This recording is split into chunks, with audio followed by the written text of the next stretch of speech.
А вот тут потеряли столбик с трассы. Да еще и закинули вот сюда, вот во дворы, где даже проезжей части нет. Просто принесли и положили. Нормально, да?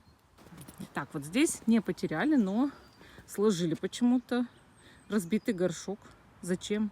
Ничего не ясно. Почему не донесли до помойки? Что это такое за безобразие? Кто-то потерял перчатку. Надеюсь, что владелец вернется и заберет.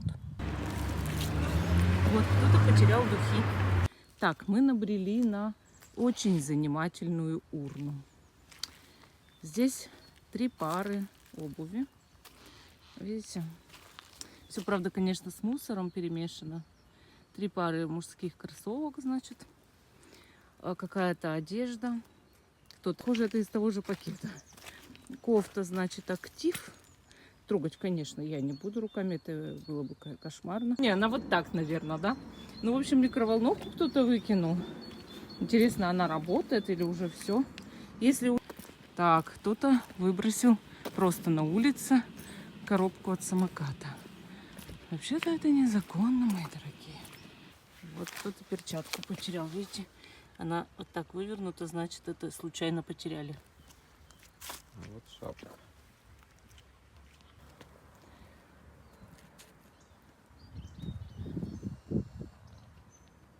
Так, вот кто-то и резинку потерял для волос красивую. Кто-то трусы потерял, круто. Так, теперь уже на пешеходном переходе кто-то кофточку посеял.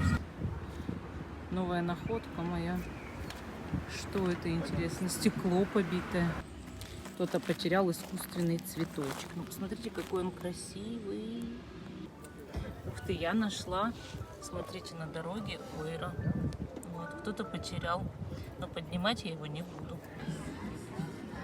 Кто-то зайчика потерял. Новая находка.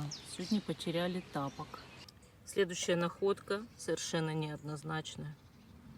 Я не знаю, что здесь произошло, но это какое-то Мамаево побоище.